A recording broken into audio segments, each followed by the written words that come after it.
What do you guys think? I'd love to hear from all y'all. What do y'all think the biggest misconception about Maverick City is? The misconception about Maverick City is that people are judging us based on what they would do if they were us. And what America as a whole doesn't have a great representation of what a successful black person looks like.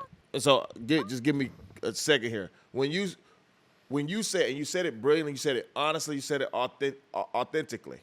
You said, yeah, the flashy dudes on Instagram, right?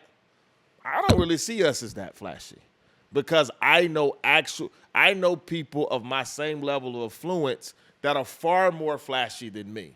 So it's like, yeah, I'm going to have some diamond necklaces instead of a big house on a golf course. I don't value a house on a golf course. I don't have a boat, but I know a guy in our industry who has a 102-foot yacht, but he don't wear that much jewelry. It's because culturally, how we spend our money and how we exhibit wealth and what we take interest in is different than most people that have affluence in this sphere. So there are a few things about us that are just off-putting for the simple fact of, hey, man, I don't know anybody that's saved that, walks around with that much jewelry on or Rolex or, Craig Rochelle wears regular shoes, But I mean, hey, you ever seen this lake house? You know what I mean? Like, there is an understanding of a way to be wealthy and to be Christian. Mm-hmm. That is one of the huge misconceptions of Maverick City, that we look like a certain thing to Christians because they don't really have an alternative parallel as executives, right? So as a black executive in Christian music, you don't really have an idea of one, especially one that has crossed over and is now permeating a space that was all white, and I'm not making this a race thing. To me, it's just a cultural difference. Mm-hmm. It's a cultural preferential difference because the simple fact, hey, it's America. Yep. Most black people haven't sat down and had dinner with a white person at their house, and vice versa. And so when you get down to how that permeates Maverick City, it's pretty much at its core that people saw us as money hungry after doing this for the fame, doing this for the fortune, doing this for any reason other than to spread the gospel, right? Like, they aren't in this for anything. They're in this for the money. My man, we have a nonprofit called the God Problems Fund where we give away far more than 10% of the money that we make a year. And that's just not stuff. We have been big on not pushing forward the things that we do. And that was for various reasons. We didn't want to take the shine off of what God was doing. We wanted that to let that be enough. And that it just got to a point that we felt if we don't tell people the truth, it'll never be known. Amen. So can I give a little context? So just something to think about. I think you're totally right in that I know quite a few folks in the business entrepreneur space, mm-hmm. and all of them got Rolexes and jewelry, right? And they're Christians and they love Jesus. I think that what makes it sometimes different is that when it's so connected to something that is ministry, mm-hmm. that people have trouble deciphering that. Mm-hmm. And so it just looks like my man Ryan Panetta. I mean, he got the illest watch collection. The dude's doing $20 million a year, and he does some Christian stuff too. But he's a real estate mogul, right? People don't look at him the same as they look at you you because it's so intertwined with the ministry aspect. Yeah. People look at me. I'm not saying I'm anywhere near what you guys have been able to accomplish, but in a similar light. Oh, it's so intertwined with ministry. Mm-hmm. And so the folks in some of my circles, we've just been like, look, we're not posting our cars. We're not you see me in some nice shoes and that's it. You don't know where I live. You don't know what my house looks like. You don't know because it just creates an unnecessary questioning of motives instead of seeing someone's heart. It's again, especially when they don't have this context to be honest. Absolutely. So this is why I'm saying I'm giving it to you guys kudos. You guys are taking the narrative back. Yeah. But that is one of those variables that I think is missing. You know what I mean? Is that the context of this may give people a different perspective, similar to my guy Ryan Panetta, who's the reality, and I said JJ, me and JJ talk about this all the time, and I said, brother, that at some point we have to normalize what diverse wealth looks like in different communities. This is simply, I grew up in the Deep South. I grew up in the country. This is what I saw. I don't know. I mean, I could attempt to learn, to appease, to assimilate to something that may be more comfortable to someone else. But I didn't grow up around wealthy church people. So when, I'm a businessman.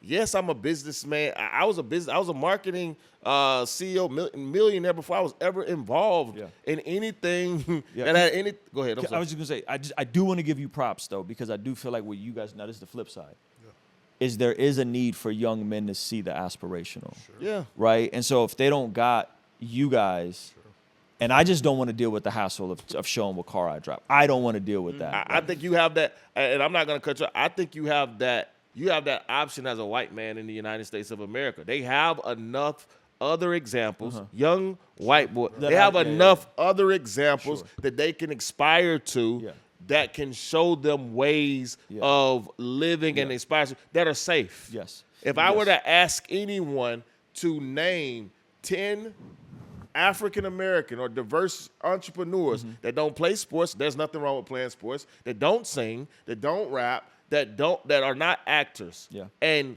give me 10 of those as examples to young black men today that don't live illegal lives or lives of all of us would struggle. Yeah. So I say that to say that there I do think that there could be a good aspect about it, even though it's going to come with backlash, is that there's an aspirational element of a black man who's an entrepreneur, successful, and young men particularly, they need to see that. Yeah. They need to see that and to have something to aspire for. But you are opening yourself up to the Christian community, and that's you gotta weigh the scales on that. Yeah. You know what I mean? And I mean, my comment to JJ was that I believe that if there's a kid, for those that are offended, for the kid that sees one of us and says, "Hey man, how did you get that car?" And I tell, "Hey man, I'm a Christian music executive. What's the name of the group? Maverick City Music." And they go and they listen to that music. All they're going to hear is the gospel. Amen. Which happens all the time. Which happens to me on the daily. People are like, what cars? What do you do for a living? You're not selling a BS coaching course. Praise God. Because that's what they see out there. Like, okay, where's the funnel? Someone asked me the other day, like, what do I have to do to get a car like this? Like, dude, I make Jesus music, man. I make Christian music. They're like, that's so dope. Like, invite them to the show, invite them to hang out. So I mean, it's just like. And there will be just a segment of people that don't feel like Christians should have anything nice. Sure. And that's like those, we can't even, you know what I'm saying? We can't even try to persuade those people. But yeah, that's good. That's a great point. Misconceptions about what you guys do. That this is about anything other than Jesus. Yeah. I think that's the biggest misconception that I wanted to dispel. That's why we're here. That's why I'm here, at least. I just want people to know that this is connected to purpose, and the purpose is spreading the gospel.